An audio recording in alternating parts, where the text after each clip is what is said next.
अस्सलाम वालेकुम। आज मैं आपके साथ शेयर कर रही हूँ आम की खट्टी मीठी चटनी की रेसिपी।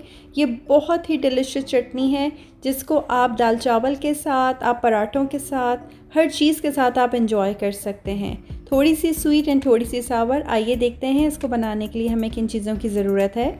मैंने यहाँ पर कैरी ली है, रॉ आम 1 किलो, और इसको मैंने इस तरह के पीसेस में काट लिया है। आप कोई सा भी शेप काट सकते हैं।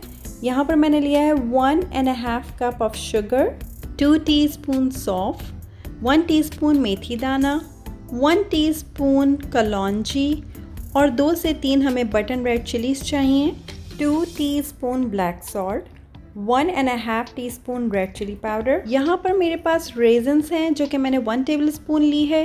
ये कम्प्लीटली ऑप्शनल है लेकिन ये चटनी के साथ बहुत अच्छा कॉम्बिनेशन देती है। 1.5 टीस्पून ऑफ सॉल्ट, लेकिन पहले मैं चटनी में सिर्फ 1 टीस्पून सॉल्ट डालूंगी और बाद में टेस्ट करके अगर हमें ½ टीस्पून की ज़रूरत होगी तो मैं ऐड कर दूंगी। 1/4 कप ऑयल और 2 टेबल स्पून मुझे जैगरी यानी कि गुड़ चाहिए। अब आइए इसकी कुकिंग स्टार्ट करते हैं। सबसे पहले मैं एक पैन में ऑयल डाल रही हूँ और जब ऑयल हीट अप हो जाएगा तो मैं उसमें साबुत लाल मिर्च, सौंफ, मेथी दाना और कलौंजी डाल दूँगी। जब ये स्प्लैटर होने लगेगा तो मैं इसके अंदर कैरियाँ शामिल कर दूंगी।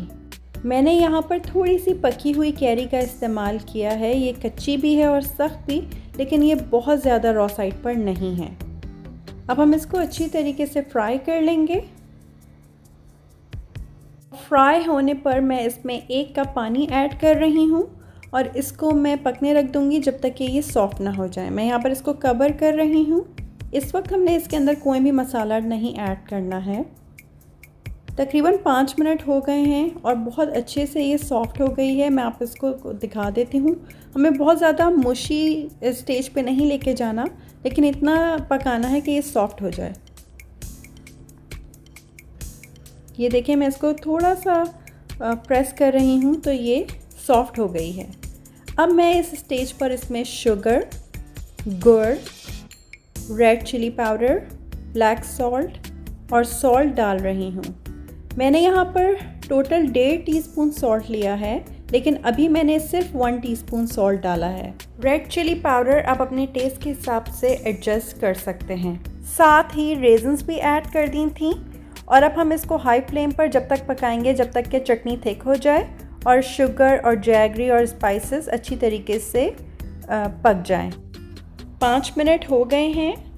देखें कितने अच्छे से ये पक गई है। बबलिंग बॉयल हो रही है और सारी शुगर और गुड़ इसमें डिज़ोल्व हो गए और सारे मसाले भी अच्छी तरीके से वेल इनकॉर्पोरेट हो गए हैं।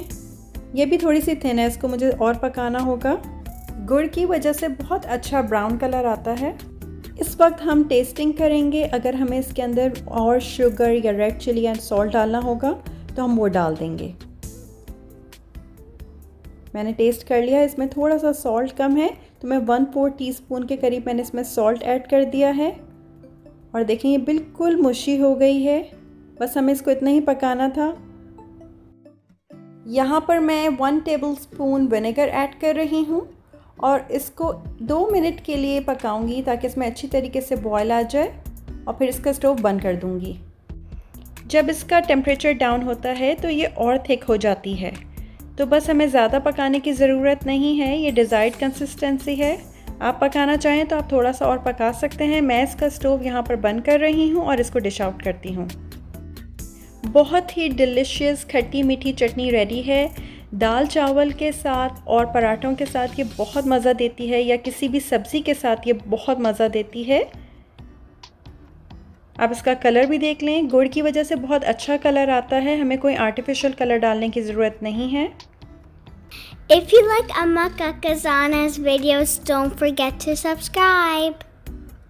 आइए इस चटनी को एंजॉय करते हैं और आपके साथ करते हैं इंशाल्लाह नेक्स्ट रेसिपी में मुलाकात। तब तक के लिए अल्लाह हाफ़िज़।